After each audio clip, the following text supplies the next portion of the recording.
இவங்களை நீங்க நல்லா ஆழ்ந்து கவனிங்க. மக்களுக்கான பிரச்சனைகளை தொடரதே இல்லை. ஏன்னா மக்களுக்கு பிரச்சனைகளை தந்ததே இவங்க தான். அங்கங்கே எது ஆழ்ந்த மக்களின் நம்பிக்கை பெற்று போற்றுதற்குரிய இறையா இருக்கோ அதை தொடருது. அந்த உணர்ச்சியை எளிதா பத்திக்கிறோம். அங்க ஐயப்பன் எடுத்தாங்க, அதுவும் செல்லல. அது என்ன கம்யூனிஸ்ட் காங்கிரஸ் ரெண்டு வலுவா எழுத்து வீழ்த்திட்டாங்க. இப்ப இங்க முதல்ல தொடக்கத்துல இருந்து பிள்ளையார கொண்டு வந்து பார்த்தாங்க, அது சரி வரல. இப்ப திட்டமிட்டு முருகனை தொடர்றாங்க. இவ்வளவு ஒரு கேள்வி வருதுல்ல, இவ்வளவு காலம் என்ன பண்ணிட்டு இருந்தீங்க? முருகன் என்னமோ நேத்து திடீர்னு தோன்றிய கடவுள் போலவும், தமிழர் என்கிற இனம் தோன்றிய தொன்மம் தொட்டு அவர் எங்க கூட இருக்கிற எங்கள் இறை, தமிழனுடைய பெருங்குறியீடு, எல்லாவற்றையும் நீ அபகரிச்சிட்டீங்க. எங்க சிவனை, எங்க மாயோனை, எங்கள் எல்லாம் திருமால் பெருமாளெல்லாம் நீங்க எடுத்துட்டு போயிட்டீங்க. அது கடைசியா நீங்க வள்ளுவனுக்கு காவியை கட்டி பார்த்தீங்க, அதுவும் எடுபடல. அப்ப சிவனை எல்லாம் எடுத்துட்டு போயிட்டீங்க. அவர் தொட முடியாத இருக்கிற ஒரே ஆளு எங்கள் இறை முருகன் மட்டும்தான். இப்ப அதை தொட்டு பாக்குறீங்க.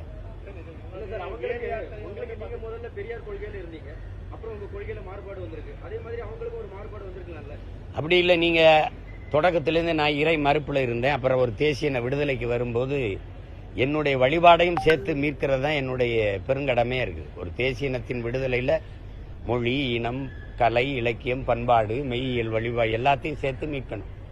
அப்ப அப்படி வரும்போது எங்களுடைய இறை தேடி வேறு தேடி நாம் போகும்போது என்னுடைய இறை எதுன்னு தெரியும் போது நாங்க தொடறோம்.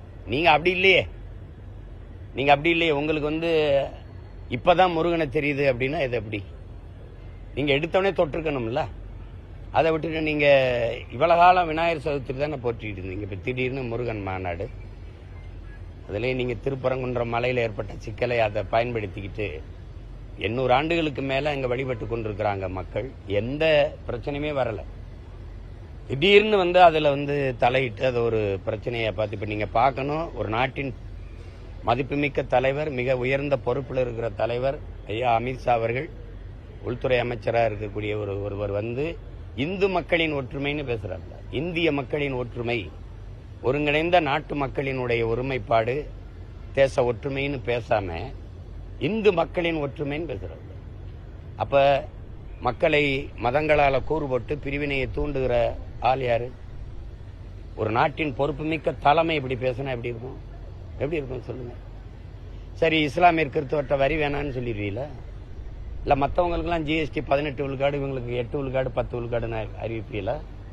பதில் இருக்கா? சரி, நீங்க உலகத்திலே பீஃப் எக்ஸ்போர்ட்டுகே இந்துஸ்தான் நம்பர் 1 நாட்டின் பிரதம அமைச்சர் ஐயா மோடி பேசுறாங்க.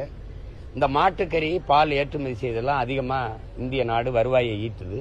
மாட்டுக்கறி அதிகமா ஏற்றுமதி செய்யற நாடுகள் எதுன்னு பட்டியலிட்டு எனக்கு சொல்ல முடியுமா? அவ்வளவு இஸ்லாமிய கிறிஸ்தவ நாடுகள். அப்போ இந்த இந்து நாடோட தான் எங்களுக்கு தொடர்பு, வர்த்தகம், தொழில், பாதுகாப்பு, இதுல எல்லாம் எங்களுக்கு தொடர்பு, ஒப்பந்தம். இஸ்லாமிய கிறிஸ்தவர் நாடுகளோடு எங்களுக்கு எந்த தொடர்பும் இல்லைன்னு இந்த நாடு பகிரங்கமா அறிவிக்குமா? அதில் இருக்க. இங்க கோயிலை கட்டினா இங்க மசூதி எங்கெங்க இருக்குன்னு தேடி இடிக்கிறீங்களே. அரபு நாட்டுல துபாயில நீங்க இந்து கோயிலை கட்டி போய் நாட்டின் பிரதமர் திறந்து வைக்கும் போது எந்த இடையும் இல்லாம அந்த நாடு அனுமதிச்சது இஸ்லாமிய நாடு. அது எப்படி? ஏன் அந்த மாண்பு, அந்த பண்பாடு எனக்கிட்ட இல்ல? எல்லா நாடுகளையும், அமெரிக்கா, கனடா, பிரான்ஸ், எல்லா நாடுகளையும் சீக்கிய கோயில்கள் இருக்கு, இந்து கோயில்கள் இருக்கு. அவன் கட்டி வழிபட அனுமதிக்கிறான அந்த மாண்பும் பண்பாடும் ஏன் எனக்கு இல்ல சொல்லுங்க. இங்கதான் உயிர்மை நேயம் இருந்தது. உயிர்களை கொல்லுவது பாவம்னு போதிச்ச புத்தன், மகாவீரர், இவங்கெல்லாம் தோன்றிய மண், மகான்கள் தோன்றிய மண் இது. எங்க மூதாதைகள், நாங்க தமிழர்கள் மனிதநேயவாதிகளே அல்ல, உயிர்மை நேயர்கள். இல்லைன்னா பிறப்பு ஒக்கும் எல்லா மனிதருக்கும்னு பாடலையே எங்க மூதாதை. பிறப்பு ஒக்கும் எல்லா உயிருக்கும்னு பாடனா. பகுத்துண்டு பல் உறவுகள் ஓம்புக என்று பாடல, பல் உயிர்களை போற்றுன்னா. இதுல இருந்து தெரியுதா? நாங்க மானுட நேயர்கள், காக்கை குருவி எங்கள் சாதி அப்படின்னு தான் பாடினா எங்க பாட்டன் பாரதி. அது இவங்க இன்றைக்கு தேர்தல் வரும்போது தொடர்வது. ஏன் இப்ப பாரதிய ஜனதா என்னைக்கு ஆட்சிக்கு வந்துச்சு? 12வது ஆண்டு முடிய போகுது. இங்க எத்தனை ஆண்டுகளா இருக்கு? RSS அமைப்பு இந்திய நாட்டின் விடுதலைக்கு முன்பிருந்தே இருக்குது. இருக்குது. அன்னைக்கெல்லாம் வராதது இந்த இவ்வளவு காலம் வராது, திடீர்னு இப்ப 15 ஆண்டுல ஒரு தடவை தொட்டிருக்கலாமே முருகனை. இப்ப எதை தொட்டா இங்க நுழையலாம்ங்கிறீங்க? அவன் வெறுங்கையோடவும் இல்ல, அவன் வேலோட வேற இருக்கான். உங்களுக்கு புரியுதா? அதெல்லாம் சும்மா நான் திரும்ப திரும்ப சொல்றேன். நீங்க என்னதான் மாநாடு போட்டாலும் எங்கள் இறை பழனிசாமிய கும்பிட்டுட்டு இங்க ஐயா பழனிசாமிக்கு பின்னாடி தான் நிக்கணும். உங்களுக்கு புரியுதுன்னு நினைக்கிறேன். இல்ல இப்ப நான் ஒண்ணு சொல்றேன், இந்த மாநாடு சிறக்கட்டும், நான் வாழ்த்துறேன். போற்றுங்க எங்கள் இறையே, அதுல எனக்கு பெருமை. தமிழில் வழிபாடு அப்படிங்கறது ஒண்ணு இருக்குல்ல, எங்கள் இறைக்கு முன்பு உங்களுக்கு தமிழையும் முருகனையும் பிரிப்பீங்களா? தமிழையும் முருகையும். தமிழ் இறை, தமிழே அவன்தான். அந்த தமிழ், அந்த முருகனுக்கு திருச்செந்தூர்ல குடமுழுக்குல நன்னீராட்டுல தமிழ்ல மந்திரங்கள் ஓதணும், திருப்புகழ் பாடணும் அப்படின்னு இருக்குதா? அப்படின்னு தமிழ்ல மந்திரங்கள் ஓதணும்னு இந்த மாநாடு வலியுறுத்துமா? என் கேள்விக்கு பதில் இருக்குமா? இன்னைக்கு தெரியணும்ல. மாநாட்டு தீர்மானங்கள்ல தமிழ் இறை முருகனுக்கு முன்பு, தமிழ் இறை சிவனுக்கு முன்பு தமிழில் தேவாரம் திருவாசகம் பாடப்படணும், 12 திருமறைகள் ஓதப்படணும், குறைஞ்சபட்சம் எங்கள் மூதாதை அருணகிரிநாதர் எழுதிய அருள் கொடையாக இருக்கிற திருப்புகழை பாடணும்னு வலியுறுத்துமான்னு கேட்கிறேன். வேற கேள்வி என்ன கேட்டீங்க? ஆங்கிலத்தை விட்டுருவோம், இந்தியை எல்லாரும் படிச்சிருவோம். இந்த நிலப்பரப்பை விட்டு வெளியில போனா அது பயன்படுமாங்கிறது சொல்லுங்க. அமெரிக்கா போறேன், ரஷ்யா போறேன், இவங்களே பயணம் பண்றாங்க. நாட்டின் பிரதம அமைச்சர் நம்முடைய ஐயா நரேந்திர மோடியே பல்வேறு நாடுகள், நம் நாட்டின் தலைவர்கள் பல நாடுகளுக்கு பயணம் பண்றாங்க. அந்த நாடுகளில் போய் எந்த மொழியில நீங்க தொடர்பு கொள்வீங்க சொல்லுங்க? இந்தி மொழியின் தோற்றம் எப்போது?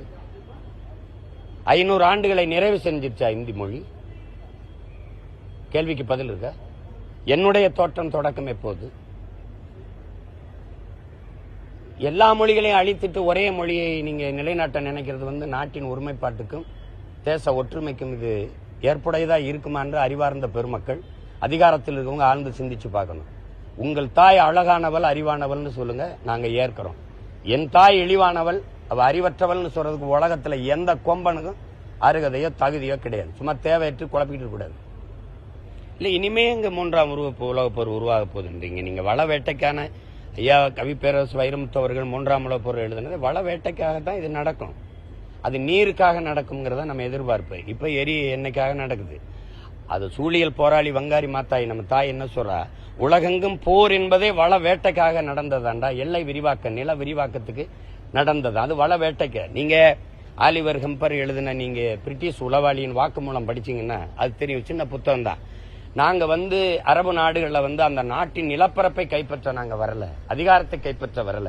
நாங்க வந்தது வளத்தை கொள்ளையடிக்கத்தான் அவர் எழுதியிருக்கல. அது நீங்க படிங்க, தெரியும். உலக அரசியல் உங்களுக்கு புரிய வரும். அதே மாதிரி நீங்க ஜான் பெர்கின் எழுதின அமெரிக்க உளவாளியின் வாக்குமூலம், நீங்க அடியாளின் வாக்குமூலம் படிச்சாலும் உங்களுக்கு புரியும். இப்ப இதுல வல்லாதிக்க நாடுகளின் வள வேட்டைக்கு தான் இந்த போர் நடக்குது. இப்ப இன்னுமே ஒரு உலகப் போர், 3ஆம் உலகப் போர் இல்ல. நான் என்னுடைய இனம் 3ஆம் உலகப் போரை எதிர்கொண்ட ஒரு இனம். எங்களுடைய தலைவன், எங்களுடைய தமிழின விடுதலைக்காக எங்களுடைய தலைவன் கட்டி எழுப்பிய தமிழீழ தேசிய ராணுவம், விடுதலை புலிகள் என்ற ராணுவத்தை வீழ்த்துவதற்கு 22 நாடுகளின் துணை கொண்டுதான் நாங்கள் இறுதிப் போரில் விடுதலை புலிகளை வீழ்த்தினோம்னு அந்த நாட்டினுடைய ராணுவ அமைச்சர் கோத்தபாய ராஜபக்சேயும் அதிபர் ராஜபக்சேயும் பேட்டியில சொன்னது இருக்குது. 22 நாடுகளை எதிர்த்து ஒரு இனத்தின் ராணுவம் போரிட்டு இருந்தென்றால் அது உலகப் போரா இல்லையாங்கிறத நீங்க கேள்வி எழுப்பி பார்க்கணும். நாங்க 3ஆம் உலகப் போரை எதிர்கொண்ட இனத்தின் மக்கள். எங்களை எப்படி எல்லாரும் திட்டமிட்டு ஒரு தேசிய உரிமைக்கு நின்ன தலைமையை, அதனுடைய போராட்ட குழுவை, அதனுடைய இயக்கத்தை வீழ்த்தினீங்களோ அதே தான் இன்னைக்கு ஈராக் மேல நடக்குது, ஈரான் மேல நடந்தது. உங்களுக்கு தெரியும் எல்லாம். அப்ப வளமிக்க நாடுகளை வேட்டையாடி தனது கட்டுப்பாட்டுக்குள் கொண்டு வந்து வளங்களை சுரண்டுவதற்கு தான் இது. அமெரிக்கா தன்னிச்சையா காலு உண்டக்கூடாதுன்னு ரஷ்யா வரும், ரஷ்யா தன்னிச்சையா காலு உண்ட விட்டுறக்கூடாதுன்னு அமெரிக்கா அதுக்கு எதிராக வரும். வல்லாதிக்கத்தின் அழகு எளிய மக்களின் துணையா நிக்கிறது, அதுக்கு பாதுகாப்பா நிக்கிறது. இங்க வல்லாதிக்கத்தின் இது என்னன்னா அது வேட்டையாடி அழிக்குது.